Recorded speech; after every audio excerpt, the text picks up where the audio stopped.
Hello friends, very warm welcome to my channel Guidance by Apurva।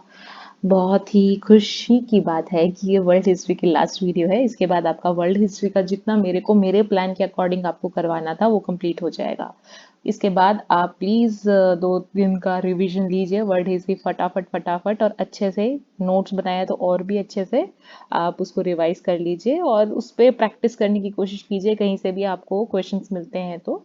और I hope so कि आप लोगों ने प्रीवियस ईयर पेपर कर लिए हैं। I am getting some request कि किसी को प्रीवियस ईयर पेपर वो करना नहीं आ रहा है, कि उसका किस हिसाब से मैंने इवेलुएट किया था और वो चाहते हैं कि मैं पेपर इवेलुएट कर दूं। Okay, no problem. अभी आज हमारी वर्ल्ड हिस्ट्री कंप्लीट हो जाएगी मेरे प्लान के अकॉर्डिंग। इसके बाद मैं आपको सोशोलॉजी और इकोनॉमिक्स के जो ऑलरेडी नरेशन दे चुकी हूँ माइक्रो टॉपिक्स की, उनकी स्लाइड्स बना के भी मैं अगर दे सकती हूँ तो वो मैं दे देती हूँ। और ये आज इस वीडियो के नीचे आप ये भी कमेंट कर सकते हैं कि आगे इसके बाद नेक्स्ट वीडियो किस पे बनानी चाहिए, जो कि मैं देख चुकी हूँ कि कुछ बच्चे पेपर इवेलुएट करने की बात कह रहे हैं। और इकोनॉमिक्स और सोशोलॉजी के माइक्रो टॉपिक्स मैं दे चुकी हूँ।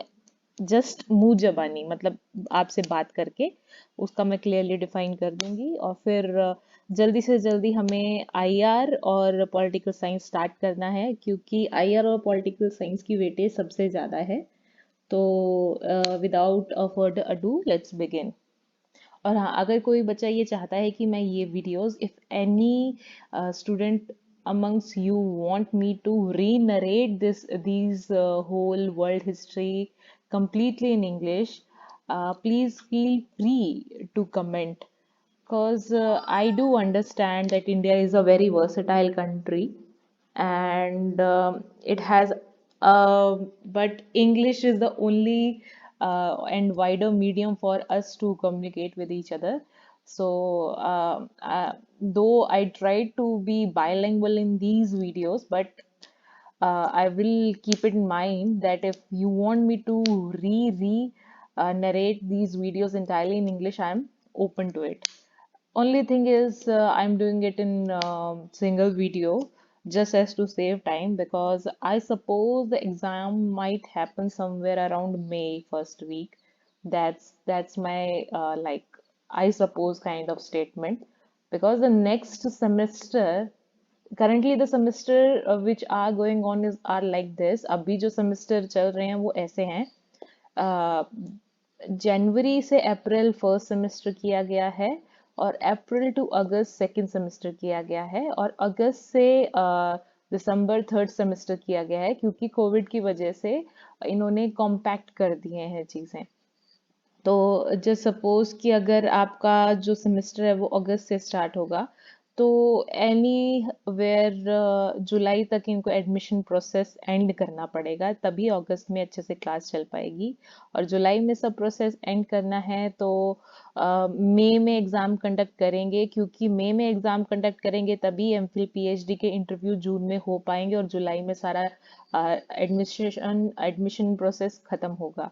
तो मेरे हिसाब से मई के फर्स्ट वीक में हो जाना चाहिए। और just just keep an I on jnewac.in website. उस पे कभी भी नोटिफिकेशन आ सकता है फॉर्म फिल करने का। तो मेरे हिसाब से तो मई में हो जाना चाहिए। तो अगर मई में होगा तो how much time do we have at our hand? अभी चल रहा है फरवरी। फरवरी में मैं आपको सोशोलॉजी और इकोनॉमिक्स और वर्ल्ड हिस्ट्री तो मैं कंप्लीट करा ही चुकी हूँ, और आई सपोज मुझे आईआर स्टार्ट कर देना चाहिए। तो ये इस हिसाब का हो गया। और जनवरी हो गया, और फिर फरवरी, नहीं फरवरी हो गया, और मार्च में हमें पॉलिटिकल साइंस करना ही है। अप्रैल में फिर आपको सारी रिवीजन खुद से करनी है। उसमें अप्रैल तो मैं चाहती हूँ कि मैं सिर्फ और सिर्फ आपको करंट से जो इम्पोर्टेंट है वो कुछ कुछ वीडियोस में बताऊं, तो इस हिसाब से मुझे फास्ट ही चलना पड़ेगा। और इस यही एक वजह थी कि मैं सारी वीडियो फटाफट अभी हिंदी इंग्लिश में ना करके एक ही वीडियो में दोनों चीज़ें थोड़ा थोड़ा इंक्लूड करने की कोशिश कर रही हूँ। I suppose the exam might happen somewhere around May, because the next semester would anyway happen to begin from August. So in that calculation, the exam might happen around May first week. So that's my prediction. Uh, that's my prediction. Whenever we will get the notification, we'll be sure about it. Okay, so let me begin the topic. Cold war start की और या okay thank you. Cold war जो है guidance bye Apoorva, ये देखिए cold war के अंदर क्या क्या टॉपिक्स करने हैं। कोल्ड वॉर में तो जो यूरोप में जो लड़ाई चल रही थी, east block versus west block. East block वो था जो अपने यूएस के इन्फ्लुएंस में था, यानी कि आप मान लीजिए लिबरल और कैपिटलिस्ट आइडियोलॉजी फॉलो कर रहा था। और जो वेस्ट ब्लॉक था जनरली वो वाले कंट्रीज जो ये एकदम इसके पास पड़ रहे हैं, यूएसएसआर के पास में, तो वो वेस्ट ब्लॉक में था। Marshall plan and NATO, Truman Marshall Plan and NATO Marshall Plan by US, NATO, Truman Doctrine, Cuban missile crisis, very very important. इसी पे यूएस और यूएसएसआर की बहुत ज़्यादा बीच में तनाव बढ़ा था। It's around 1962। ट्रूमन्स डॉक्ट्राइन भी इम्पोर्टेंट है। Nixon doctrine, Stalin and his successor, whatever steps were taking by Stalin and his successor are very important. Iron curtain, जैसे कि विंस्टन चर्चिल की स्पीच में था, एक आयरन कर्टेन है, मतलब there is ideology gap between east bloc and west bloc. So it is not block, it's bloc. BLOC होना चाहिए, के मैंने ऐसे ही लिख दिया है। ओके चलो सॉरी। गार्बेज रिफॉर्म हो गए, प्रेस्टोरिका और ग्लासनॉस की। ये अच्छे से कीजिएगा, ये इम्पोर्टेंट है। Fall of Berlin Berlin wall है, ये इसको आप ऐसे भी कह सकते हैं कि fall of Berlin wall wall was end of cold war.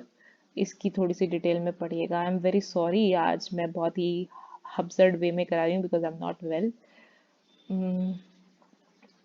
After cold war and bipolar to unipolar world, ये था। यूएन की फॉर्मेशन, यूएन के प्लान्स, यूएन के reasons, how UN is more successful than league of nation. NAM and NAM 2.0, क्योंकि जब bipolar world था तो ये आप कमेंट में लिखिए कौन से यूएस प्रेसिडेंट ने कहा था either you are with us or you are against us. I want to know, I want to know from you. So आप लिखिए।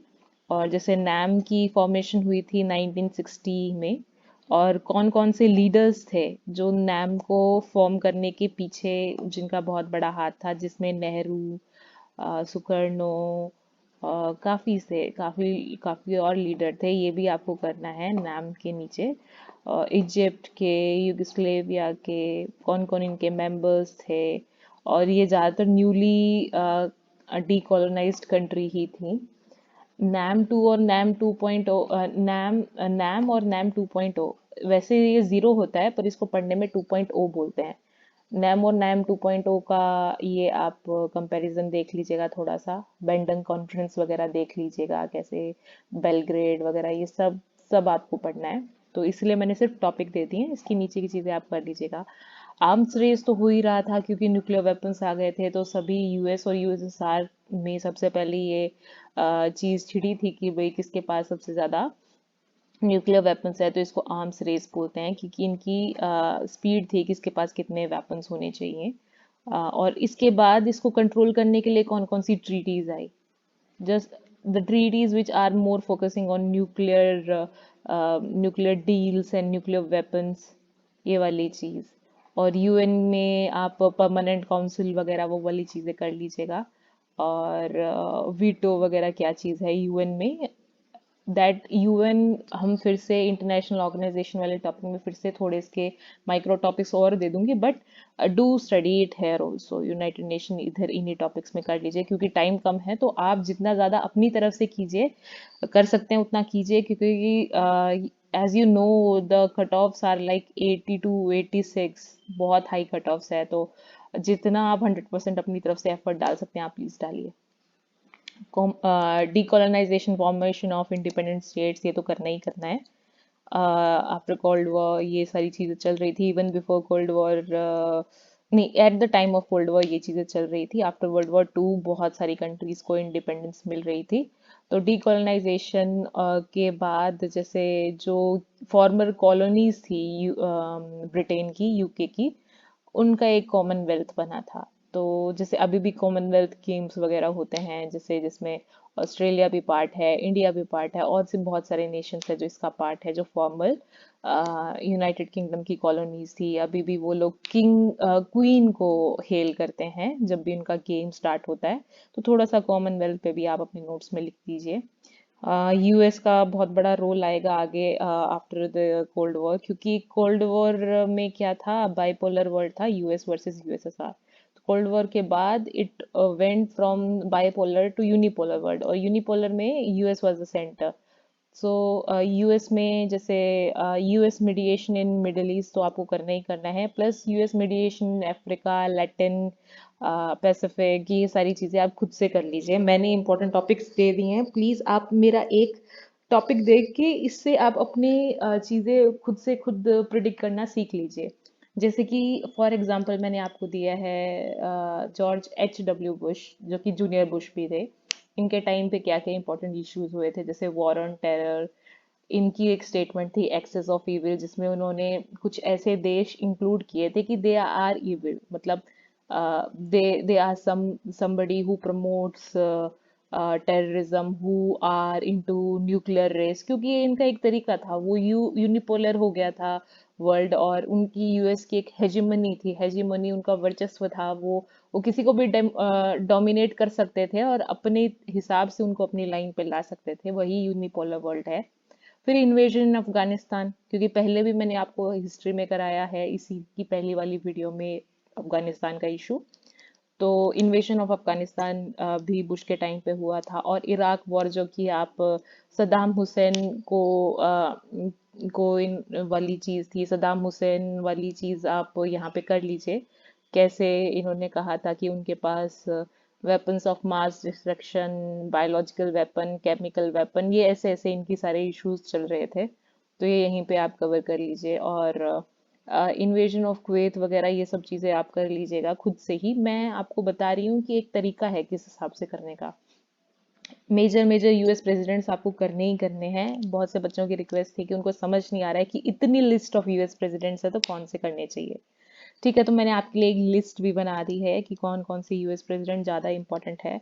जो मोस्ट इंपॉर्टेंट है वुड्रो विल्सन, क्योंकि देखो 14 पॉइंट प्रोग्राम था। हेनरी एस ट्रूमैन, क्योंकि इन्हीं के टाइम पे वर्ल्ड वॉर टू चल रही थी, और ये जो ट्रूमैन्स डॉक्ट्राइन वगैरह हो गया, और जो हिरोशिमा नागासाकी वाला इशू हो गया, तो ट्रूमैन आप कर लीजिएगा। और रिचर्ड निक्सन, निक्सन डॉक्ट्राइन वगैरह ये सब कीजिए। बिल क्लिंटन करना है। और बुश साहब मैंने आपको इसी वीडियो में करा दिया है, so he is also included. And Obama and Trump आपको करना है, क्योंकि ये रिसेंट चीज है। जो बाइडेन अभी उनकी चीजें क्लियर हुई नहीं है, क्योंकि ही जस्ट केम इनटू प्रेसिडेंसी। पर अगर आप ये वाली वीडियो 2022 के लिए भी अगर देख रहे हैं, तो include Obama, Trump and Biden, ये वाले मोस्ट इम्पॉर्टेंट है। ठीक है, but also these are also important. इसको थोड़ा सा, मतलब थोड़ा सा टाइम और हो तो also do Roosevelt, Kennedy, Reagan and Jimmy Carter. हाँ जी, तो ये वाले अगर आपने कर लिए तो you you will definitely feel confident about this US history. और इससे पहले वाली अमेरिकन हिस्ट्री मैंने आपको फर्स्ट स्लाइड सेकंड स्लाइड में भी दे दी थी। Now be very confident. अगर 11 क्वेश्चन है वर्ल्ड हिस्ट्री के और ये टॉपिक सारे आपने किए ना, तो definitely you will solve 10 out of 11। और अभी एक टाइमलाइन अच्छे से बना के रखिए अपने कॉपी में, क्योंकि टाइमलाइन, इवेंट्स, ये वाली चीजें ज्यादा इंपॉर्टेंट है वर्ल्ड हिस्ट्री में। और हाँ, अगर आपको ये नहीं समझ आ रहा कि इनको करना कैसे, इन वाले यूएस प्रेसिडेंट्स को, जैसे यूएस प्रेसिडेंट है वैसे ही रशियन प्रेसिडेंट्स भी हैं, जैसे कि गार्बेचोव हो गए, स्टालिन, लेनिन, ब्रिजनेव, ये सारी चीजें आप प्रेसिडेंट्स में कीजिए। अब इसका तरीका क्या है, आप पहले विकिपीडिया पे कोई भी इनका, जैसे कि फॉर एग्जांपल मैंने वुड्रो विल्सन खोल लिया या ट्रूमैन खोल लिया, तो जैसे आप खोलोगे तो उनकी पूरी एंटायर हिस्ट्री आएगी। इनकी लाइफ वगैरह के बारे में नहीं पढ़ना है, सिर्फ ये चीजें देखिए कि इनकी कोई मेजर डॉक्टरें थी, इनके टाइम पे कौन कौन सी वॉर चल रही थी, और इनके टेन्योर के एंड से पहले इन्होंने कौन कौन से बड़े बड़े मिशंस किए थे, जैसे अफगान इन्वेजन हो गया, इराक हो गया, सीरिया हो गया, लेबनान हो गए, ये सारी चीजें। और कौन से मेजर इनके आर्मी ऑपरेशंस थे। तो ज्यादातर आपका इनका political interference in the world वाली एंगल पे इनको ज्यादा पढ़ना है। तो जैसे कि बुश साहब की, जैसे मैंने एक लाइन में डिफाइन कर दिया है, इसको जब आप पढ़ोगे तो 2 पेजेस में हो जाएगा। ऐसे ही सेम सेम ऑपरेशंस, और ये अलकायदा और ये वाला भी बुश साहब के टाइम पे ही था। ठीक है, तो I think that's all, and I have completed world history from my side.